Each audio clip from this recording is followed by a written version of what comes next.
Ici François Poisson pour Télécœur. Je suis avec la mairesse Geneviève Dubois. C'était le cheminement là, du projet de mini-maison et d'UHA, c'est-à-dire d'unités d'habitation accessoires, des genres de petites... en fait, une seconde habitation sur un même terrain. Là. Donc ça, il y a déjà un enthousiasme. Il y a des gens qui s'emballent en disant « Ah, Nicolas, il va avoir ça, tout ça. » Donc ça aussi, ça rend attractif. Ça rend attractif et ça répond à plusieurs enjeux. Premièrement, c'est très environnemental. On réduit notre empreinte au sol, on densifie de façon, moi je dis, douce et humaine. Ça permet de répondre aussi à l'enjeu de vieillissement de population pour ceux qui ont envie d'accueillir un proche, un aîné, peut-être en arrière-cour, des étudiants.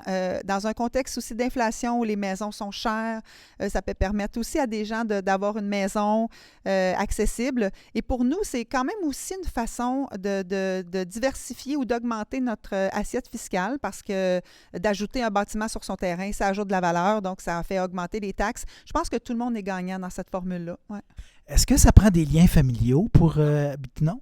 Ça ne prend pas de liens familiaux, puis nous, on ne gère pas ça dans le sens où ça peut être aussi quelqu'un qui a juste envie d'avoir un revenu d'appoint avec cette maisonnette-là en arrière-cour. Donc, non, c'est vraiment une formule assez gagnante pour tout le monde. Et là, vous êtes un peu à l'avant-garde, là, parce qu'il n'y a pas tant d'endroits que ça au Québec qui le permettent. Là. Alors, qui a poussé ça chez vous, puis comment que ça en est venu?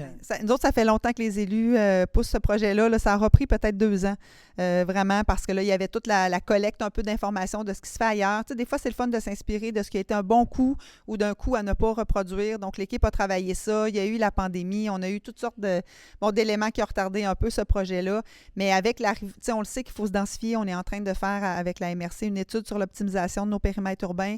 Donc, de savoir qu'on peut densifier sur nos propres terrains, pour nous, c'était une avenue vraiment, vraiment intéressante. Donc, on était très contents il y a 2 semaines de lancer là, le processus de projet de règlement.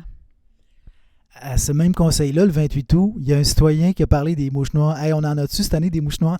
C'est exceptionnel. On a eu une année exceptionnelle de déneigement, une année exceptionnelle de mouches noires. Je ne sais pas si ça sera des années exceptionnelles à chaque année, mais force est d'admettre qu'il y en a eu beaucoup. Là, vous aviez pris une décision courageuse au niveau du BTI parce que il y en a beaucoup qui se tournent vers ça. C'est un peu une solution facile là, de régler ce problème-là qui est un irritant pour certains, mais par contre, on porte atteinte à la biodiversité. Puis, alors, donc, est-ce que ça sera remis en question?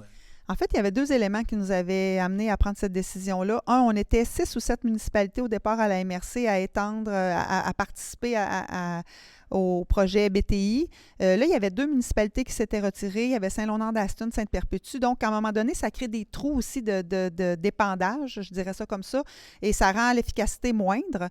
Donc, on avait ça. Ça fait pas mal gonfler la facture aussi. Et là, on parlait au départ de aucun impact pour finalement arriver plus vers un faible impact. Donc, nous, ce qu'on s'était dit, c'est qu'on ne souhaitait plus mettre du BTI dans l'eau parce que pour les mouches noires, le BTI est vraiment mis dans la rivière Nicolette. D'où l'importance d'avoir des territoires contigus qui participent à l'épandage. Donc, on s'était dit, si jamais il y avait d'autres façons, d'autres moyens, on va être ouvert vraiment à ça parce que je le sais que c'est très incommodant. Là. Je veux dire, on a un citoyen qui vient nous voir régulièrement, là, puis je le sais que ça incommode les gens, mais pour l'instant, on s'était dit qu'à un moment donné, il y a des limites à faire des interventions dans la nature pour l'humain. Et pour l'instant, on n'a pas de nouvelles façons de faire. Alors, c'est sûr qu'on en rediscute à chaque conseil parce que les gens nous en parlent. On verra ce qu'on va décider. Mais vous aviez mis en ligne un plan de cabane d'hirondelles. Les hirondelles en mangent beaucoup. Il y a les grenouilles, il y a les chauves-souris, donc il y a des choses à faire. Je pense, pas suffisamment. Et il y a le hangar d'Elzéar qui s'est mis à faire des cabanes d'hirondelles. On est cohérent. On est cohérent, mais je pense que ça ne suffit pas à la population d'insectes et de mouches noires. On va dire que c'était une année exceptionnelle. Oui, on va dire ça. Merci beaucoup, mairesse Dubois. Bonne fin de soirée. Merci à vous aussi.